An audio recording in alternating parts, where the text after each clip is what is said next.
반갑습니다. 하나님의 은혜가 사랑하는 우리 교회 가운데 성도들의 인생 가운데 있게 되기를 주의 이름으로 간절히 소망합니다. 오늘 말씀 제목은 이 블레셋 땅에 심겨진 에셀나무라는 제목, 세상을 이기는 하나님의 방식이다라는 것을 가지고 함께 말씀을 나누어 보고자 합니다. 정말 우리가 이 땅을 살아가면서 가장 힘들어하는 것이 여러분들은 어떤 것이 있을까요? 많은 것들이 있을 것이지만 돈 문제도 힘들고 또 건강 문제도 힘이 들겠죠. 아무래도 가장 힘들고 어려운 것은 다른 것보다 아마 인간관계가 가장 힘들지 않은가 그런 생각을 해봅니다. 돈은 없어도 괜찮고 또 조금 건강이야 조금 이제 열심히 노력하면 살면 되니까 그런 것들이 있겠지만 무엇보다 잘 풀리지 않는 것은 이 사람에 관한 문제죠. 이 남녀가 만나서 결혼을 할 때는 서로 다 아는 것 같아서 결혼을 합니다. 이 정도면은 맞기만 하고 이 정도면 믿으면 하겠는데 결혼하지만 시간이 지나면서 더 서로를 알 것 같은 환상에 빠지기도 하죠. 그러나 신기한 것은 시간이 지나면 더 알 수 없는 사람이 아내이고 더 알 수 없는 것이 남편일 때가 굉장히 많이 있게 되죠. 그렇게 서로 함께 있어도 힘들 때도 있고 어렵기도 한데 사람과 사람이 만나서 서로 연결될 수밖에 없는 인간관계야말로 우리를 천국과 지옥으로 오르내리게 하는 것이 사실이에요.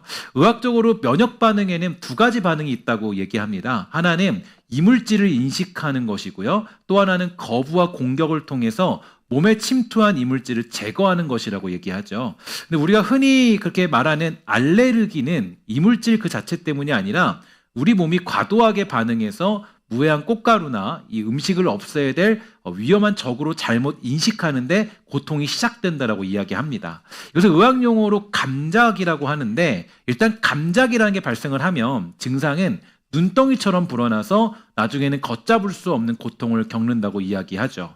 흥미로운 것은 우리 마음에도 이제 인간 알레르기라는 것이 있다라고 합니다. 인간 알레르기라는 책에 보면 어떤 사람에게 한번 거부 반응이 생기잖아요. 그러면 그 사람의 이 숨소리조차 싫어지게 되는데요. 이 사소한 위화감이 격렬한 혐오가 되고 나중에는 무의식적으로 상대를 공격하고 깎아내리게 된다는 거겠죠. 심지어는 내가 왜 사랑하는 가족을 공격하는지, 왜 친구를 헐뜯고 있는지 그 이유조차 모른 채 마찰과 갈등을 반복하면서 스스로 무너져 내리게 된다는 것입니다. 그러면 이 인간 알레르기를 어떻게 치료할 수 있겠습니까? 내가 저 사람을 제거한다고 멀리한다고 해결할 수 있을까요? 그렇지 않죠. 또 다른 알레르기성이 나타날 수밖에 없을 텐데요.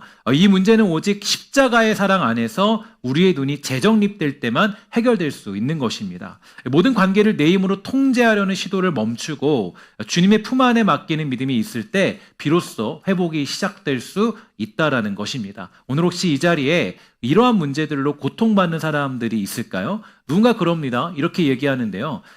집에 들어갔더니 남편이 숨 쉬는 소리도 싫어요라고 얘기하는 이야기를 들은 적이 있어요. 얼마나 비참한 가정입니까? 무너진 형편이죠. 오늘 혹시라도 여러분의 삶 속에서 무너지고 깨어진 관계들이 있다면 그 가운데 이 하나님이 주시는 은혜와 능력들을 경험하는 복된 역사가 여러분들의 인생 가운데 일어나게 되기를 주의 이름으로 간절히 축원합니다. 무너진 관계 속에서 주님의 은혜와 능력이 있어서 회복되는 역사가 우리 사랑하는 성도들의 삶 가운데 나타나기를 간절히 바랍니다. 이제 오늘 우리가 보는 본문의 주인공 아브라함도 사실은 관계의 실패자였습니다. 그는 불과 얼마 전에 자기 아내를 누이라고 속여서 이 아비멜렉 왕을 공경에 빠뜨렸던 그런 인물이었는데요. 인간적으로 보면은 아비멜렉에게 이 아브라함은 알레르기 유발자나 다름이 없는 그런 상황이었어요. 그런데 오늘 본문에서 아주 기이한 장면이 펼쳐지고 있습니다. 바로 아비멜렉이 아브라함을 찾아와서 머리를 숙이면서 평화 조약을 맺자라고 이야기를 하고 있는 대목이죠. 도대체 무엇이 이 관계를 역전시키게 된 것일까요? 오늘 말씀을 통해서 그 비밀을 함께 파헤쳐 보고자 하는데요. 바로 오늘 보면 22절에 보니까 그때 아비멜렉과 그 군대 장관 비골이 아브라함에게 말하여 이르되 네가 무슨 일을 하든지 하나님이 너와 함께 계시도다 이렇게 이야기하는 장면이 있습니다. 이 장면은 당시 정황으로 볼 때 도저히 일어날 수 없는 사건이 되는데요. 이 그랄의 왕 아비멜렉과 국방장관 비골이 찾아오게 된 것이죠. 당시 그랄은 소돔과 고모라가 멸망한 후에 급부상한 국제무역 도시이자 이 군사 강국으로 알려져 있습니다. 반면 아브라함은 어떻습니까? 떠돌이였어요. 군대도 없고 땅도 없는 그런 나그네였습니다. 그런데 아주 엄청난 일이 벌어지고 만 것이죠. 바로 이 오늘날로 치면 미국 대통령이 우리나라의 어느 시골 촌부를 찾아와서 제발 우리와 사이좋게 지냅시다라고 서로 침범하지 맙시다라고 사정하는 모습이 등장하고 있습니다. 왜 이런 일이 벌어지고 만 걸까요? 아비멜렉이 바보입니까? 아닙니다. 그는 아주 치밀한 정치가인데요. 22절을 보니까 이렇게 되어져 있어요. 함께 다 같이 있습니다. 시작. 내가 무슨 일을 하든지 하나님이 너와 함께 계시도다. 아멘.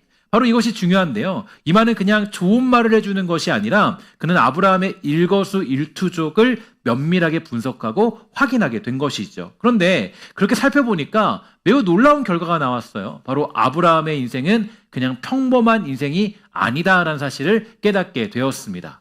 저 노인은 힘이 없다, 실수도 많이 한다, 겁도 많다. 그런데 이상한 게 저 노인이 실수하면 그 뒷수습을 신이 해준다는 것을 보게 된 거죠. 저 노인을 건드리면 그 뒤에 있는 신이 나타나서 나를 혼내기도 하고 심지어 객세의 아들을 낳더라 이렇게까지 생각하는 그런 장면을 볼 수가 있게 됩니다. 아비멜렉은 아브라함을 아주 면밀히 살펴보고 나서 깨달은 것인데요. 아브라함과 싸우는 것은 아브라함이라는 인간과 싸우는 것이 아니라 그 뒤에 버티고 계신 하나님과 싸우는 것임을 알게 되었습니다. 그래서 그는 아브라함에게 항복하러 오게 된 것이겠죠. 사랑하는 성도 여러분, 바로 이것이 성도의 정체성, 성도의 능력이라고 정의할 수 있는 것인데요. 우리가 세상에서 실패하는 이유는 어디 있을까요? 뭔가 내 힘으로 자꾸 해보려 하기 때문이에요. 내가 예수를 믿고 있고 하나님을 믿고 있음에도 불구하고 정말 우리가 자꾸 다른 것들로 내 인생을 채우려고 하기 때문에 누구나 가지고 있는 돈과 명예와 자랑할 거리들로 인생을 채우려 하기 때문입니다. 제가 이번에 김포공항을 쭉 가면서 이 강남을 이렇게 지나서 갔는데요. 가다 보니까 뭐가 있냐면 아파트가 있어요. 아파트가 있는데 그 아파트가 여기 지나가는 아파트랑 별다른 게 없더라고요. 지나가다 보니까 뭐 아파트가 그냥 다 그냥 똑같이 생겼고 다 정사각형이고 다 그렇게 돼 있어요. 근데 그 아파트 값이 얼마인가 보니까요. 40억씩 하더라고요. 40억씩 하고 막 뭐 50억씩 하고 그러더라고요. 우리랑 같은 평수인데 왜 이렇게 땅값이 비싼 거예요? 엄청나게 비싸더라고요. 그래서 보니까 아주 큰 어떤 그런 것도 아니고 의리하지 않고 비슷해요. 비슷한데 그냥 40억, 50억 하는 거예요. 제가 보니까 우리가 자꾸 그리스도인으로 살아갈 때 자꾸 내가 가지고 있는 돈, 내가 10억 갖고 있어. 야, 만족하네. 라고 할 것이 아니라 그 10억 가지고는 우리가 다시 100억의 사람도 있고요. 1000억의 사람도 또 있어요. 그런 걸로 우리 인생을 채울 수 없다라는 거죠. 우리가 아무리 가지고 있어도 우리의 인생에 뭔가를 채울 수 있는 것은 없다라는 겁니다. 그러니까 우리가 보통 살아갈 때 예수 믿으면서도요, 자꾸 어디에 매이느냐? 인생을 자꾸 똑같은 걸로 채우려고 그래요. 세상의 사람들과 똑같은 걸로. 그러니까 하나님이 역사를 기대하기보다는 그냥 자기 능력에 매달려 살아가다 보니까 하나님이 역사하실 이유도 없고 하나님이 일하실 필요도 없는 것이죠. 위대하시고 전능하신 하나님을 뒤에 두고 우리는 말합니다. 하나님 뒤에 앉아 계세요. 제가 다 할게요. 하나님의 능력을 하나도 사용하지 않는 거예요. 그냥 세상과 똑같이. 그러니까 우리에게 남는 것이 없죠. 하나님의 능력이 나타나지 않아요. 우리는 전능하신 왕, 우리 여호와 하나님께 모든 것을 맡기는 삶을 살아야 되는 거 아니겠습니까? 성경의 인물 요셉을 생각해 봅시다. 그가 노예로 팔려가고 감옥에 갇혔을 때 그가 가진 것이 무엇이었어요? 아무것도 가지고 있지 않았습니다. 그러나 성경은 줄기차게 말하고 있습니다. 39장 2절에 보니까 이렇게 되어 있어요. 함께 있습니다. 시작. 여호와께서 요셉과 함께 하심으로 그가 형통한 자가 되어. 아멘. 이게 바로 우리에게 주시는 굉장히 중요한 팩트죠. 보디발이 그것을 보았고 바로왕이 그것을 보았습니다. 요셉의 실력이 아니라 요셉을 붙드시는 하나님의 실력이 세상을 굴복시킨 거예요. 요셉 외에도 얼마나 많은 총리 후보감이 있었을까요? 저기 장관님의 아들, 딸들, 저기 기업의 아들, 딸들, 최고로 좋은 대학교 수석 자리를 도맡아던 인물들, 외국 유학을 다녀온 사람들, 얼마나 많은 사람들이 총리감 후보였겠습니까? 그러나 하나님은 그러한 사람을 사용해서 세상을 구원하지 아니하시고 그 무너져가는 세상 가운데 구원하신 그 인물은 누구였냐면 바로 요셉이라는 인물이었어요. 하나님과 함께하는 사람. 하나님은 옥에 갇혀있던 요셉을 사용하셨습니다. 그것이 바로 하나님의 능력이 되는 것이죠. 자녀를 키우면서도 마찬가지입니다. 아이를 가장 잘 알고 있는 분은 누구십니까? 하나님 아니겠어요? 자녀를 키우면서 가장 우리에게 중심이 되어야 되는 것은 신앙이 되어야 되는 이유가 바로 여기에 있습니다. 하나님보다 우리 자녀를 더 잘 아시는 분은 없어요. 오은영 박사 100명이 모여도요, 하나님의 지혜를 따라갈 수 없습니다. 그래서 자녀를 키우면서 부모는 말씀을 매일같이 묵상하면서 하나님 주시는 지혜로 말미암아 자녀를 양육해야 될 이유가 바로 여기에 있는 거예요. 여러분들이 부모로서 자녀를 잘 키우기 원한다면 세상 것으로 그들을 채워주지 마시고 그런 것들로 그들을 먹이지 마시고 정말 먹여야 될 것은 하나님의 말씀으로 그들을 먹이고 입히고 가르쳐야 된다는 거예요. 다른 것을 의지하면서도 하나님을 의지하지 않으면 그건 문제가 있는 것입니다. 많은 사람들이 교회 다닌다고 하면서도요, 하나님께 맡기지 않아요. 자녀를 맡기지 않는다고요. 자녀를 하나님께 맡기지 않고 자꾸 세상에 맡겨요. 그러니까 어때요? 문제가 생기고 뒤틀려지는 거죠. 우리는 자주 착각합니다. 내가 완벽해야 하나님께 영광이 된다. 아니에요. 부족해도 괜찮습니다. 연약해도 괜찮죠. 나는 부족하지만 내 안에 계신 하나님은 크시다라는 것을 믿고 의지하는 자. 언젠가 제가 이런 이야기를 친구와 나눈 적이 있어요. 잘난 사람은 자기 잘난 맛에 살지만 부족한 사람은 하나님 잘난 맛에 산다. 정말 그런 것 같아요. 잘난 사람은 자기 잘난 맛에 살아요. 하나님 필요 없어. 그냥 자기 멋대로 사는 거예요. 그런데 정말 부족한 사람은 하나님 잘난 맛에 살더라고요. 예수를 믿고 교회를 다니고 정말 구원의 기쁨을 누린 사람들은 누군가 보니까 자기의 부족함과 연약함을 보는 사람들. 요셉도 만약에 노예로 팔려가지 않고 계속 야곱 밑에 있었다면 어떤 사람이 되었을까? 늘 채색옷을 입고 귀여움 받으며 사랑받다가 결국 환난과 고난이 찾아오면서 아무것도 할 수 없는 그런 사람으로 자라지 않았겠습니까? 요셉은 이스라엘에서 자기 잘난 맛에 살았지만 애굽으로 넘어왔을 때 그는 하나님 잘난 맛에 사는 인생이 되었습니다. 오늘 저와 여러분들에게 연약함이 있고 문제가 있는 것으로 인해서 더욱더 하나님과 가까워지는 축복이 여러분들에게 있게 되기를 주의 이름으로 간절히 축원합니다. 그분의 능력을 더욱 의지할 수 있는 이유는 내가 연약함을 알기 때문이에요. 내가 부족함을 알기 때문이에요. 아브라함이 이 땅의 사람들과 다른 점은 바로 하나님이 그와 함께 하셨다는 것이죠. 이것이 그를 위대한 믿음의 사람, 세상이 감당치 못한 사람으로 만들어 주신 것입니다. 세상이 감당치 못한 사람이 되기 위해서 우리가 해야 될 일은 무엇보다 말씀을 깊이 묵상하는 것이고 주께 엎드려 기도하는 거 아니겠습니까? 오늘 말씀을 묵상하며 기도하는 자에게 하나님의 능력이 여러분들 모두에게 임하게 되기를 주의 이름으로 간절히 축원합니다. 이제 오늘 본문에서 우리에게 도전이 되는 중요한 메시지는요, 바로 세상이 우리를 보고 있다는 사실을 확인해 볼 수 있죠. 오늘 아비멜렉이 찾아온 시점을 우리는 주목해 볼 필요가 있습니다. 그는 곧바로 아브라함을 찾아오지 않았고요, 시간이 어느 정도 흐른 뒤에 다시 찾아왔어요. 그리고 와서 조약을 맺자고 청하고 있습니다.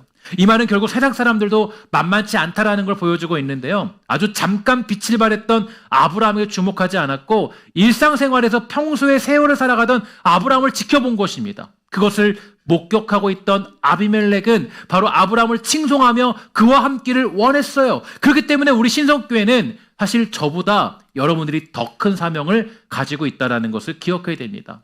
세상에서 저를 보는 것이 아니라 여러분들을 보는 일이 더 많이 있고요, 또 성도들을 더 많이 주목하기 때문이죠. 고린도후서 3장 2절에 보니까 이렇게 이야기합니다. 함께 있습니다. 시작. 너희는 우리의 편지라 우리 마음에 썼고 무사람이 알고 읽는 바라. 아멘. 여러분들을 통해 누굴 보는 것입니까? 하나님을 보게 되는 거예요. 제가 하는 설교는 일반 사람들이 듣지 않아요. 제가 하는 설교는 여러분들이 듣죠. 그러나 여러분들이 정말로 세상 사람들에게 편지의 역할을 감당하는 것입니다. 또한 고린도후서 2장 15절도 이렇게 얘기합니다. 우리는 구원받는 자들에게나 망하는 자들에게나 하나님 앞에서 그리스도의 향기니. 결국 세상은 여러분들로부터 읽을 수 있는 그리스도의 편지, 여러분들로 맡을 수 있는 그리스도의 향기를 통해 하나님이 누구신가를 깨닫게 된다는 것입니다. 이 땅의 사람들은 성경을 읽지 않죠. 하나님을 알 수 없기 때문에 우리를 통해서 하나님을 알게 되는 것이에요. 제가 읽은 책에 나오는 참 귀한 간증이 하나 있어 소개합니다. IMF 시절에 건실하게 회사를 운영하던 어느 장로님이 계셨다는 거예요. 안타깝게도 이 장로님이 회사를 운영하다가 부도를 맞게 되었습니다. 평생 일군 기업이 무너지는 참담한 상황이 찾아오게 된 거죠. 회사를 정리하고 며칠 뒤에 그 회사의 격리부장이 장로님 댁을 찾아온 겁니다. 그러더니 대뜸 이렇게 얘기하는 거예요. 사장님, 저 이제부터 예수 믿겠습니다. 장로님이 깜짝 놀랐다는 거죠. 내가 그동안 전도할 때는 콧방귀도 안 끼더니 회사가 망한 이 마당에 갑자기 왜 그런 생각을 했냐. 격리부장이 이렇게 대답을 한 거예요. 사장님, 제가요 여러 중소기업을 다녀봤는데 회사가 망할 조짐이 보이면 대부분의 사장님들은 자기 목 챙기기에 바쁩니다.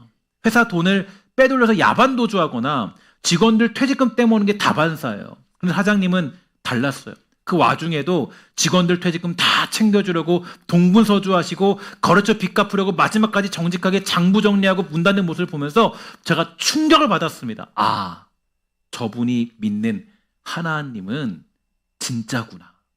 저분이 믿는 예수님이라면 나도 믿어봐야겠다. 그래서 다시 왔다는 거예요. 여러분, 이 장로님은요, 비록 사업에는 실패했을지 모르겠습니다. 그러나 그는 인생에서, 신앙에서 승리할 수 있던 것이죠. 격리부장이 돌아간 뒤에 장로님은 이런 생각을 했다고 합니다. 하나님 믿는 사람은 망할 때도 은혜롭게 망해야 되겠다. 망할 때도. 그래야 하나님께 영광 돌리겠구나. 보니까 우리가 이 땅 살아갈 때 그리스도인으로 가장 잘 드러나는 것은요, 위기를 만났을 때요. 화가 났을 때, 감정 정리가 되지 않았을 때, 문제가 생겼을 때. 일반 때는 잘 살죠. 괜찮게 보이죠. 직분도 있고 또 어떤 경력도 있고 괜찮죠. 그러나 가장 중요한 건 언제냐면 우리가 어떤 상황에 갔을 때입니다. 예수 믿는 사람이 가장 잘 드러나는 것은 어떤 상황에 갔을 때, 어떤 때에 갔을 때, 그때 정말 예수 믿는 사람답게 그 그리스도의 편지로서의 역할을 감당하고 있느냐. 따라합시다. 하나님 믿는 사람은 망할 때도 은혜롭게 망하자. 이게 우리의 어떤 모습들이에요. 실패할 때도 그거 가지고 원망하고 좌절하고 넘어져서 세상 욕하고 막 뒤집어지고 다 빼앗고 자기 거 이익 챙기고 그러시면 안 된다는 거예요.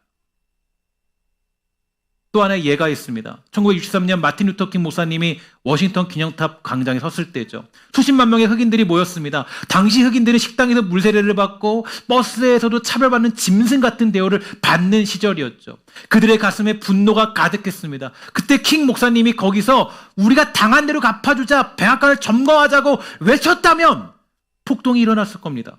그러나 그는 증오의 언어가 아닌 비전의 언어를 사용합니다. I have a dream.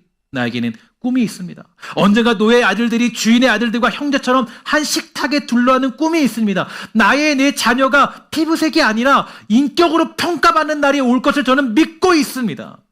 그는 폭력이 아니라 하나님의 은혜와 평화를 선포했죠. 그 믿음의 고백이 어떻게 됩니까? 세월이 흘러서 2008년에 흑인인 버락 오바마가 미국의 대통령이 되는 기적적인 역사가 일어나게 되고 만 것이에요.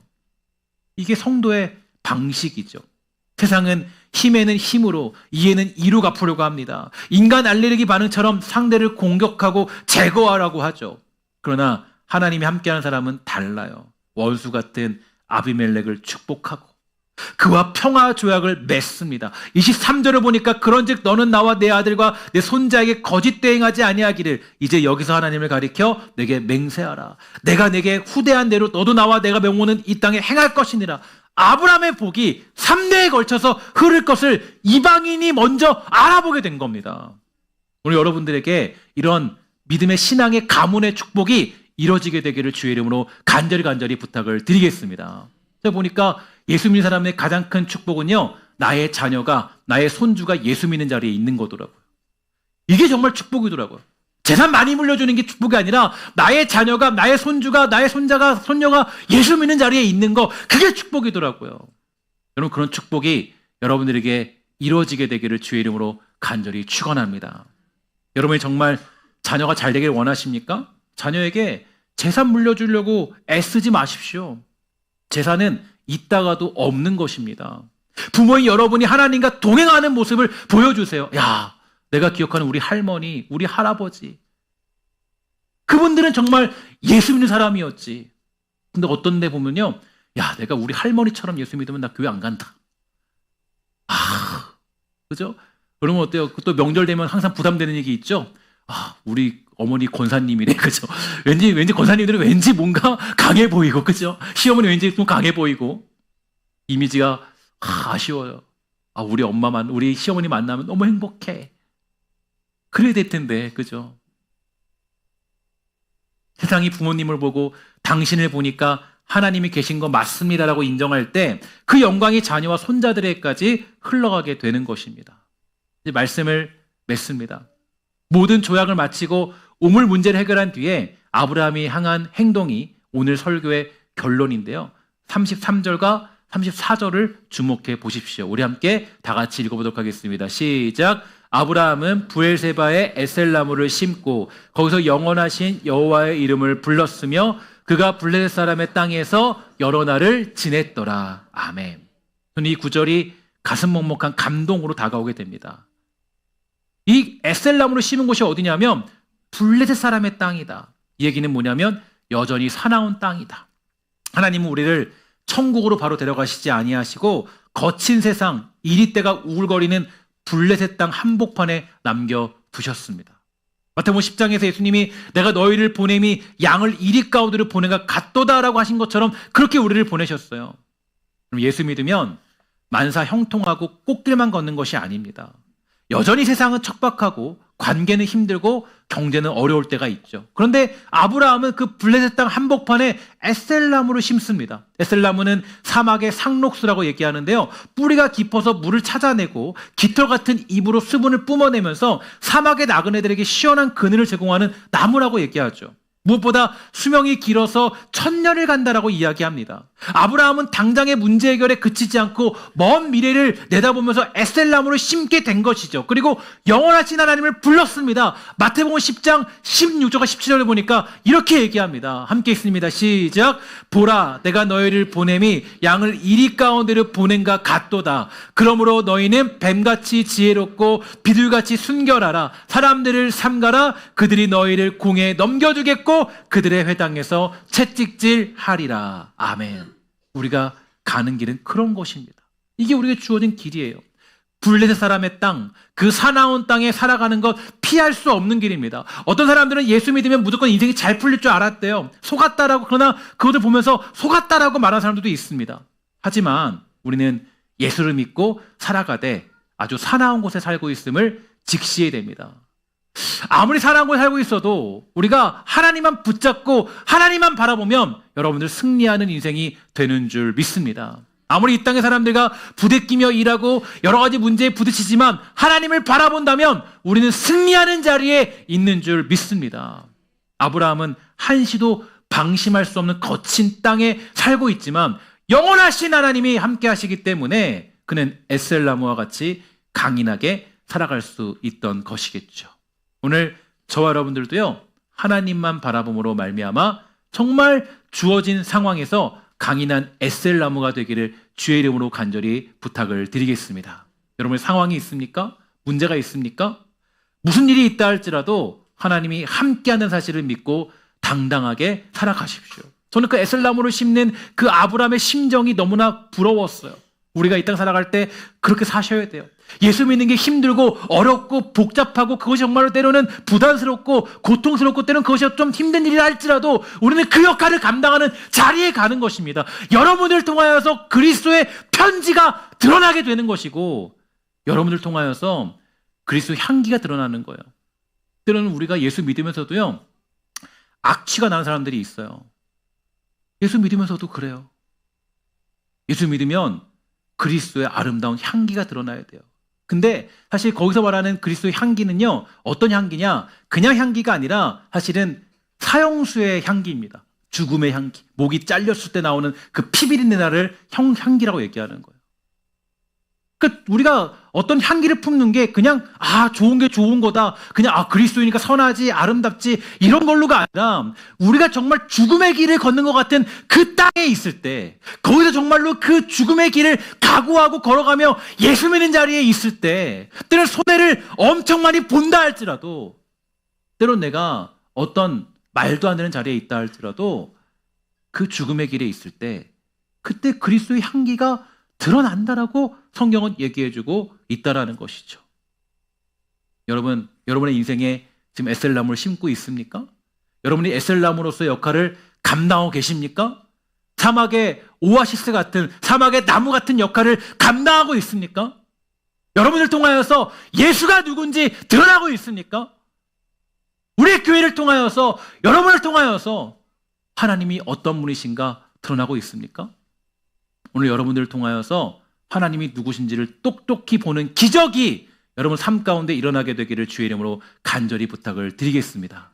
여러분 가정에서 여러분들이 그런 역할을 감당하십시오. 야, 다른 건 몰라도 우리 어머니와 우리 아버지만큼은 예수 믿는 사람이구나. 세상의 모든 사람들이 전부 다 가짜라 할지라도 야, 우리 엄마와 아빠만큼은 예수 믿는 사람이구나. 정말 우리 안에 있는 모든 사람들 가운데 그런 어떤 복을 누릴 수 있다면 얼마나 감사할까요? 정말 이 아브라함이 받은 복, 아브라함이 면밀히 보니까, 정말 아브라함을 보니까 그는 하나님의 사람이었어요. 오늘 그러한 평가를 여러분과 제가 받는다면 그것보다도 위대하고 행복한 일은 없을 것입니다. 축복하는 것은 이번 한 주 동안, 또 이번 한 해가 여러분들을 통하여서 예수 그리스도의 편지가 이 땅 가운데, 여러분 가정 가운데 잘 드러날 수 있게 되는 놀라운 축복이 사랑하는 신성교회 권속들 모두에게 일어나게 되기를 주의 이름으로 간절히 부탁을 드리겠습니다.